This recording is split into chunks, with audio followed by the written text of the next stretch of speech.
روضہ مطہر کی تاریخ کے مطالعے سے تو یہ پتہ چلتا ہے کہ کب اور کس نے اس کی ویرانی کا حکم دیا، لیکن یہ نہیں معلوم ہوتا کہ کس نے دوبارہ تعمیر کرایا اور کس نے مرمت اور تعمیر کے اخراجات برداشت کیے۔ اسی سے لوگوں کے ہاں جانثاری اور خلوص کا اندازہ ہو جاتا ہے۔ امام حسین علیہ السلام کی تاریخ سے زیارت سے لوگوں کو باز رکھنے کے اس کے سوا کیا وجہ ہو سکتی ہے کہ ظالمانہ حکومتیں لوگوں میں زیارت کے شوق کو، جذبے کو اور تربت حسین پر لوگوں کے اجتماع کو اپنی سیاست بلکہ اپنے وجود کے لیے خطرہ سمجھتی تھی۔ زائر حسین علیہ السلام خوب جانتا ہے کہ حسین علیہ السلام شہید راہ عدالت میں ہیں۔ انہوں نے ظلم و ستم کو روکنے کے لیے جان دی، امر بالمعروف اور نہی عن المنکر کے لیے سر کٹوا دیا۔ انہوں نے مرنا منظور کیا مگر غاصبانہ حکومت قبول نہیں کیا۔ انہوں نے استبداد اور ظلم کا مردانہ وار مقابلہ کیا۔ اسی لیے کوئی خلیفہ بھی یہ برداشت نہیں کر سکتا کہ حسین بن علی علیہ السلام کی طرف سے اتنی توجہ ہو کہ لوگ ان کی زیارت اور عزاداری کے لیے جان کی بازی لگا دیں۔ حکومت کے پہرے چوکیوں کی نگرانی کے باوجود شب کی تاریکی سے فائدہ اٹھا کر روضہ حسین علیہ السلام پر پہنچتے تھے اور دن نکلنے سے پہلے غازر یا نینوا جو کربلا کے قریب ہی واقع ہے وہاں بھاگ جاتے تھے۔ مندرجہ ذیل واقعے سے ہماری بیان کی تائید ہوتی ہے۔ ابو الفرج اصفہانی نے اپنی کتاب مقاتل الطالبین میں ایک شخص صفحہ نمبر 52 محمد بن حسین اشنانی سے روایت کی ہے کہ میں خوف کے باعث مدت سے حسین علیہ السلام کی زیارت سے محروم تھا۔ بالآخر میں نے کہا کہ ہر چہ بعد میں زیارت کے لیے تو ضرور جاؤں گا۔ میں اور ایک عطر فروش دونوں تیار ہو گئے اور زیارت کے لیے چلے۔ ہم دن میں چھپے رہتے اور رات بھر چلتے، یہاں تک کہ غازریہ کے نواح میں پہنچ گئے۔ وہاں سے رات کو نکل کر جب پہرے دار سو رہے تھے، آہستہ آہستہ ابو عبداللہ علیہ السلام کی قبر مطہر تک پہنچے۔ ویرانی کی وجہ سے قبر کی صحیح نشاندہی نہیں ہو سکتی تھی۔ تلاش بسیار کے بعد قبر ملی۔ قبر کا تعویذ ایک طرف سے ٹوٹا ہوا تھا اور آدھا جلا ہوا پڑا تھا اور قبر کے چاروں طرف پانی کھڑا تھا۔ کچھ حصے میں زمین نرم ہو کر دھس گئی تھی اور گڑھوں نے خندق کی صورت اختیار کر لی تھی۔ بارے قبر مطہر کی زیارت کی اور اس کی خوشبو سے مشام جاں کو معطر کیا۔ میں نے اپنے عطر فروش ساتھی سے پوچھا کہ یہ کون سی خوشبو ہے؟ اس نے کہا واللہ باللہ میں نے ایسی خوشبو اس سے پیشتر کبھی نہیں سونگھی۔ آخر قبر سے رخصت ہوئے اور جگہ جگہ نشانیاں چھوڑ آئے۔ پھر جب متوکل قتل ہو گیا تو ہم آل ابی طالب علیہ السلام کی کچھ افراد زیارت کے لیے گئے اور باہمی مدد سے دوبارہ پہلی سے قبر بنا دی۔ اس قصے سے یہ معلوم ہوتا ہے کہ لوگ زیارت امام حسین کا کس قدر احترام کرتے ہیں۔ امام حسین علیہ السلام حق و باطل کے فرق کا معیار سمجھے جاتے تھے۔ جو حسین علیہ السلام کی مخالفت کرتا ہے، چاہے عزاداری اور زیارت سے روکنا ہی کیوں نہ ہو، اسے باطل سمجھا جاتا تھا۔ یہ بات بھی فراموش نہیں کرنی چاہیے کہ سید الشہداء علیہ السلام کے بعد ائمہ اہل بیت علیہ السلام نے قبر حسینی علیہ السلام کی زیارت کی بڑی ترغیب دلائی۔ روایت سے معلوم ہوتا ہے کہ ائمہ اطہار علیہ السلام زیارت سید الشہداء علیہ السلام کو اسلام کا ایک جز تصور کرتے تھے۔ صفحہ نمبر 53 سفر حج کے وجوب کے لیے تو جان کا خوف نہ ہوتا ایک ضروری شرط ہے، چنانچہ سب فقہا نے یہی فتویٰ دیا ہے، لیکن زیارت حسین علیہ السلام کے بارے میں ائمہ علیہ السلام نے کہا کہ جتنا زیادہ خوف ہو اور دشمن کی طرف سے جتنا زیادہ مانعت ہو، زیارت کا اتنا ہی زیادہ ثواب ہے۔ اب یہ تو ہو نہیں سکتا کہ حج کی اس قدر و عظمت کے باوجود جان کے خوف کی صورت میں حج تو نہ کیا جائے، اور زیارت کربلا کی اس وقت بھی تاکید ہو کہ جب 90% مارے جانے کا اندیشہ ہو۔ ریفرنس نمبر 1 کامل زیارت محمد ابن قولویہ صفحہ نمبر 261۔ اس کا یہی مطلب ہو سکتا ہے کہ ائمہ اطہار علیہ السلام ایسے موقعوں پر حج بیت اللہ کے لیے بقائے زیارت حسین علیہ السلام سے وابستہ سمجھتے تھے۔ اس کے سوا ان روایات کا کوئی محل نہیں ہو سکتا۔ پیغمبر اکرم صلی اللہ علیہ وسلم مشہور روایت ہے کہ آپ نے فرمایا حسین منی و انا من الحسین، حسین علیہ السلام مجھ سے ہیں اور میں حسین سے ہوں۔ اس کا مطلب صرف یہی نہیں کہ حسین میرے جسم کا ٹکڑا ہے، کیونکہ ہر بچہ اپنے نانا دادا کا جگر گوشہ تو ہوتا ہے۔ فرض کیجئے کہ اس جملے کے پہلے حصے کا یہی عام معنی مراد لیں تو پھر دوسرے حصے کا یعنی انا من الحسین، میں حسین سے ہوں، کا کیا مطلب ہوگا؟ اس لیے اس حدیث کے صحیح معنی یہی ہیں کہ رسول اللہ اللہ علیہ وآلہ وسلم نے فرمایا کہ حسین علیہ السلام کا وجود مجھ سے ہے اور میرے دین کی بقا حسین سے ہے۔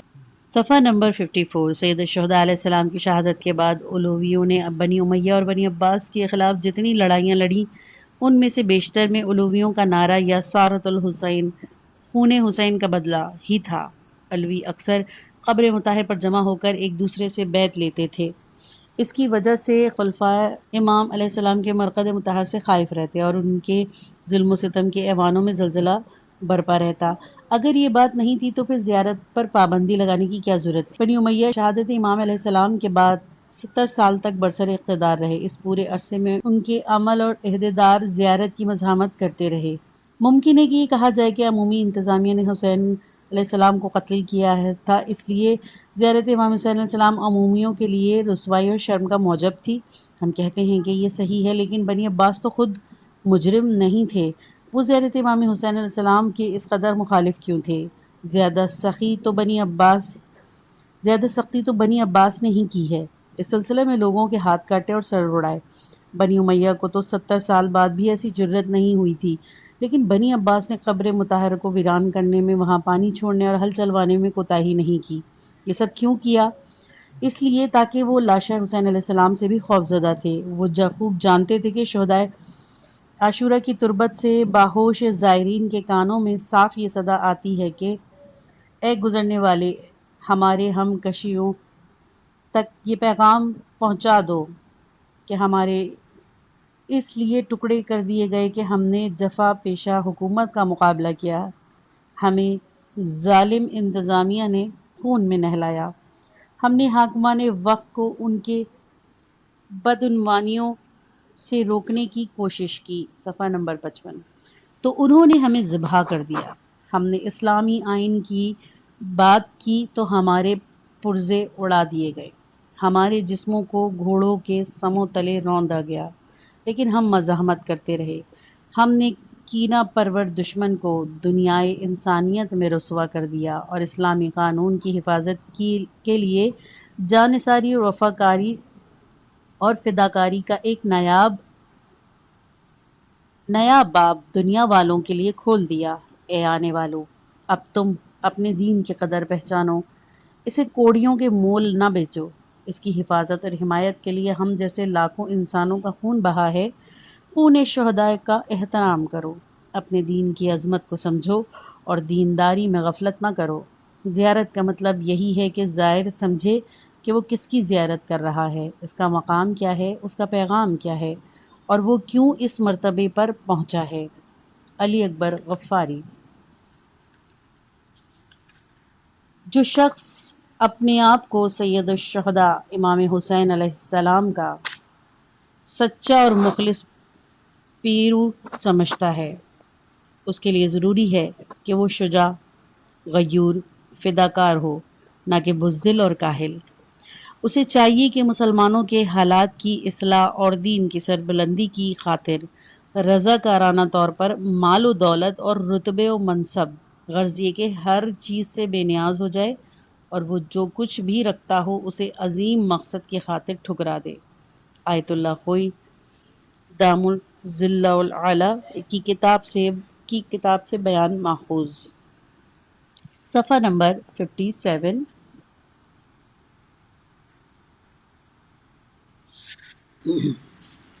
بسم اللہ الرحمن الرحیم۔ الحمد للہ رب العالمین بارئ الخلائق اجمعین والصلاة والسلام علی خاتم النبیین ابی القاسم محمد وآلہ الطاہرین۔ اب ہم سید الشہداء امام حسین علیہ السلام کی تحریک پر جو اسلامی تاریخ کا ایک درخشاں ترین باب ہے، ایک نظر ڈالتے ہیں، اور 1 سال سے بھی کم مدت میں جو واقعات پیش آئے انہیں مختصر طور پر بیان کریں گے۔ یہ واقعات کمیت کے لحاظ سے مقتری صحیح، لیکن کیفیت کے لحاظ سے زوال ناپذیر اور بہت پر اثر ہیں۔ اسلامی اور غیر اسلامی تاریخ کے ہر باب میں ایسی تحریف ہوتی رہی ہے جس سے تاریخی واقعات کی شکل ہی بدل جاتی ہے اور آنے والے محققین کے لیے تحقیق کرنے کا کام بہت دشوار ہو جاتا ہے۔ کبھی یہ تحریف نادان طرفداروں کی طرف سے ہوتی ہے اور کبھی کینہ پرور مخالفوں کی طرف سے۔ تاریخ کا کون سا صفحہ ہے، صفحہ نمبر 58، جو ایسی دستبرد سے بچا ہوا ہو اور خیانت کار کے ہاتھوں اس کا چہرہ مس نہ کیا گیا ہو؟ صرف امام حسین علیہ السلام کی تحریک کے بارے میں کہا جا سکتا ہے کہ کسی بد باطن دشمن کو اس میں تحریف کرنے کا موقع ہی نہیں ملا۔ یہ تحریک اس قدر واضح اور روشن اور ناقابل تنقید رہی کہ آپ کے والد علی علیہ السلام اور آپ کے بھائی حسن علیہ السلام کے دشمنوں کو بھی اس کے سامنے سر تسلیم خم کرنا پڑا اور دل و جان سے تحسین و آفرین کرنی پڑی۔ جن حالات میں اس تحریک کا آغاز ہوا اور اس وقت کے اسلامی حکومت کی جو حالت تھی،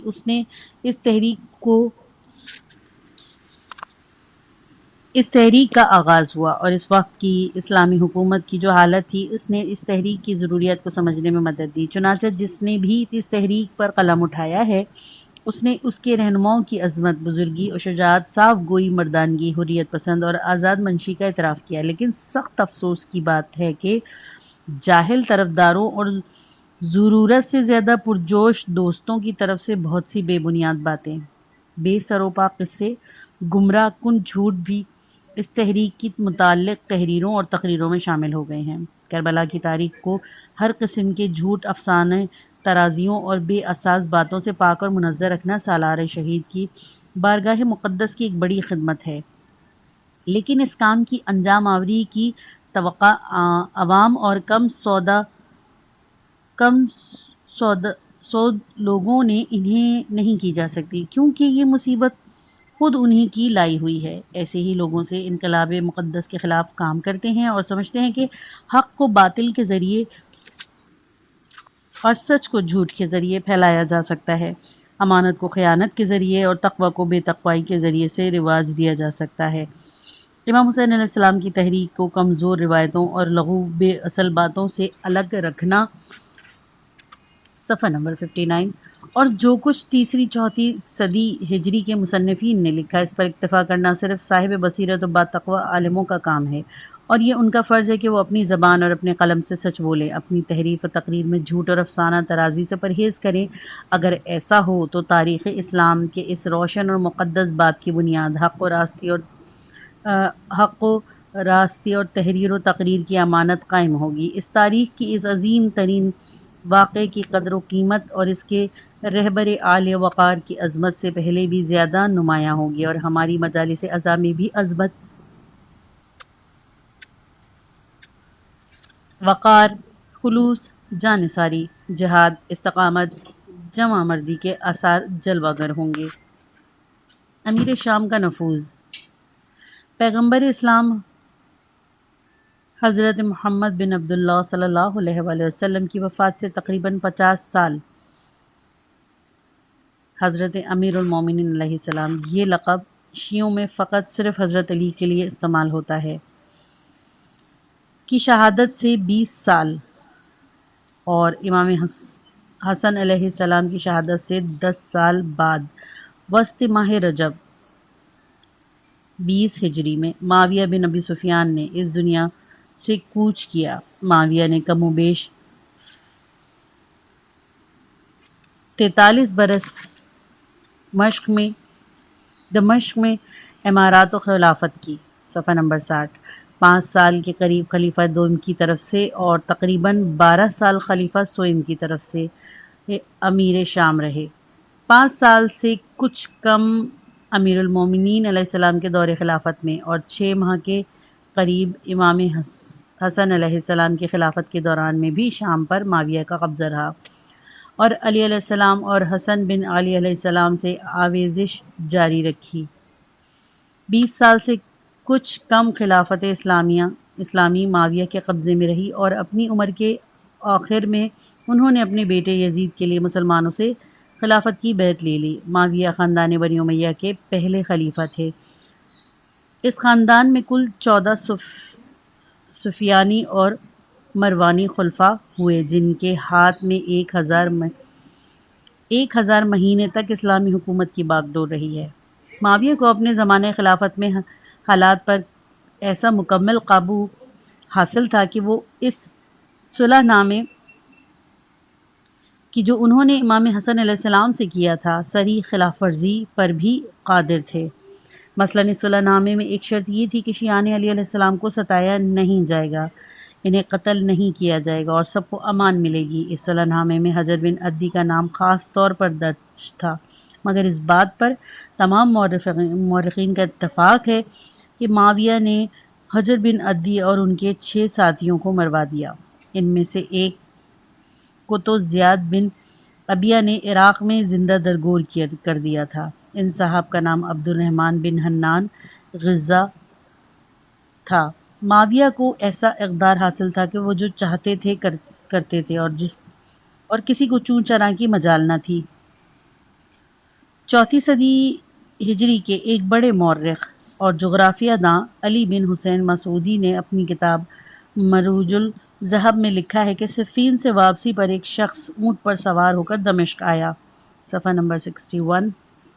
ایک شامی نے اس سے الجھ پڑا کہ یہ اونٹنی تو میری ہے، جنگ صفین کے دوران لوٹ میں چلی گئی تھی، تیرے ہاتھ لگ گئی۔ ان کا جھگڑا طول پکڑ گیا اور اوپر تک جا پہنچا۔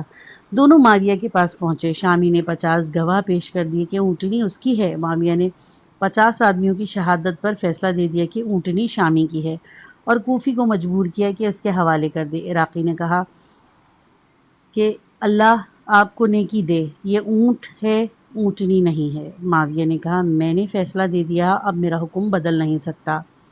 جب بھیڑ چھٹ گئی تو معاویہ نے کوفی کو بلایا اور پوچھا کہ تیرا اونٹ کتنے کا تھا، اور اونٹ کی قیمت سے زیادہ رقم اس کو دلوا دی اور اس سے کہا کہ علی علیہ السلام کو جا کر بتلا دینا کہ میرے پاس ان سے جنگ کے لیے 1,00,000 آدمی ایسے ہیں جو اونٹ اور اونٹنی میں فرق نہیں کر سکتے۔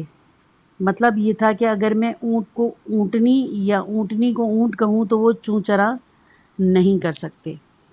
یہ داستان بیان کرنے کے بعد مسعودی لکھتا ہے کہ لوگ معاویہ کی اس قدر اطاعت کرتے تھے، اس نے جنگ صفین کے لیے روانگی کے موقع پر بدھ کے دن نماز جمعہ کی اذان دلوا دی اور لوگوں کے ساتھ مل کر نماز جمعہ پڑھی، اور کسی نے نہ کہا کہ آج تو بدھ ہے، نماز جمعہ کیوں ادا کی جا رہی ہے۔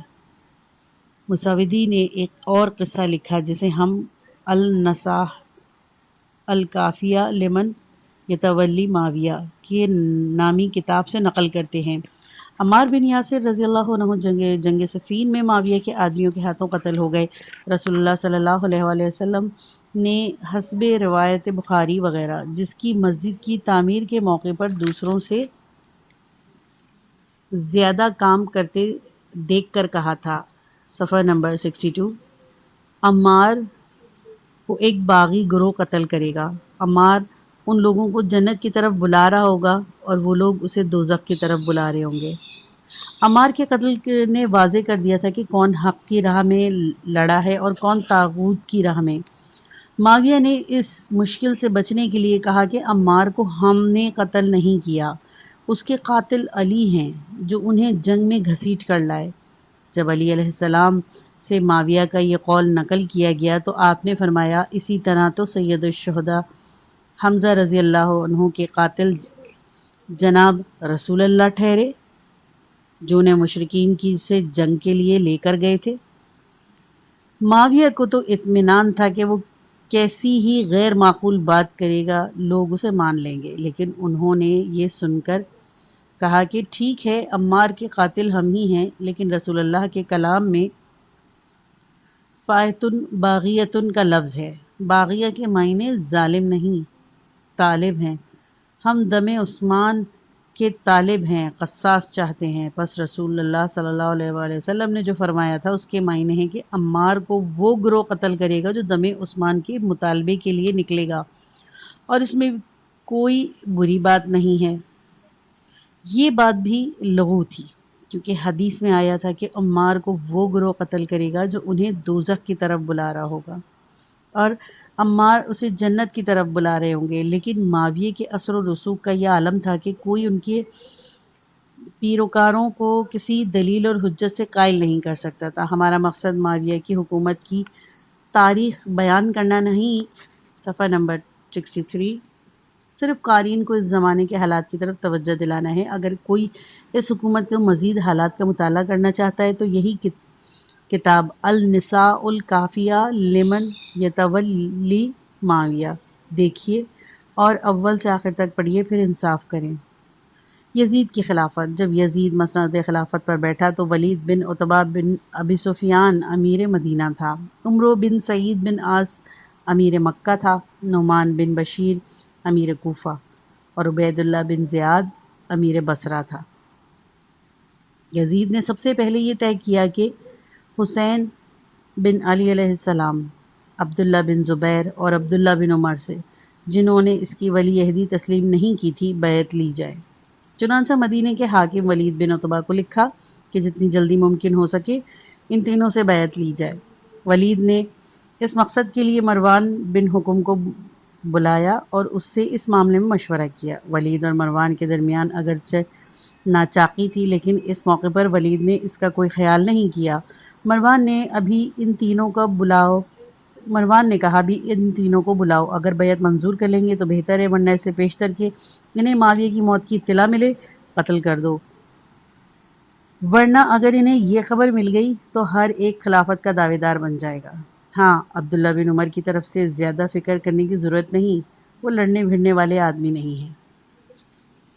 ولید نے عبداللہ بن عمر بن عثمان کو امام حسین علیہ السلام اور عبداللہ بن زبیر کے پاس بھیجا، وہ دونوں مسجد میں تھے۔ عبداللہ نے ولید کا پیغام پہنچایا، انہوں نے صفحہ نمبر 64 کہا تم چلو ہم ابھی آتے ہیں۔ امام علیہ السلام نے عبداللہ بن زبیر سے کہا معلوم ہوتا ہے کہ معاویہ کا انتقال ہو گیا ہے اور یہ بے وقت کا بلاوا یزید کی بیعت کے لیے ہے۔ اس کے بعد امام علیہ السلام نے جوانان بنی ہاشم اپنے آدمیوں کو بلایا اور کہا مسلح ہو جاؤ، مجھے اس وقت ولید نے بلایا ہے اور میرا خیال ہے کہ وہ کوئی ایسی بات کہے گا جو میں نہیں کر سکوں گا، اس صورت میں مجھے اس پر بھروسہ نہیں، تم میرے ساتھ آؤ، جب میں دروازے میں داخل ہو جاؤں تو تم باہر ٹھہر جانا اور جب میں اندر سے پکاروں تو فوراً اندر چلے آنا کہ وہ مجھے کوئی نقصان نہ پہنچا سکے۔ امام علیہ السلام ولید کے پاس گئے، مروان بھی وہاں موجود تھا۔ ولید نے معاویہ کی موت کی اطلاع دی اور یزید کی بیعت کا حکم سنا دیا۔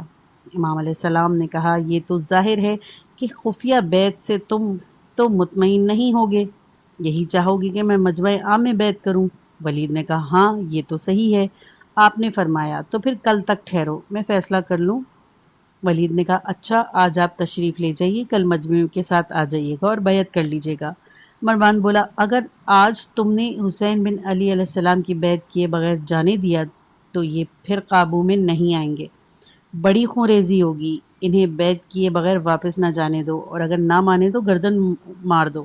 مروان کی بات سنتے ہی امام علیہ السلام اپنی جگہ سے اٹھے اور کہا اے دئی ابن دئی، تو مجھے مارے گا یا کہ ولید؟ قسم خدا کی تو جھوٹا ہے۔ یہ کہہ کر امام علیہ السلام نے اپنی راہ لی اور اپنے آدمیوں کو ساتھ لے کر چلے گئے۔ مروان نے ولید سے کہا تم نے میری بات نہیں سنی، بخدا اب یہ کبھی تمہارے ہاتھ نہ آئیں گے۔ ولید نے کہا یہ کیا کہہ رہے ہو، تم نے میرا دین برباد کرنے والی تجویز پیش کی تھی، بخدا اگر ساری دنیا کا مال و متاع بھی میرے قدموں میں ڈال دیا جائے، صفحہ نمبر 65، تو بھی میں حسین بن علی علیہ السلام کو قتل کرنا پسند نہیں کروں گا۔ اگر حسین بن علی علیہ السلام یزید کی بیعت سے انکار کریں تو میں انہیں مار ڈالوں؟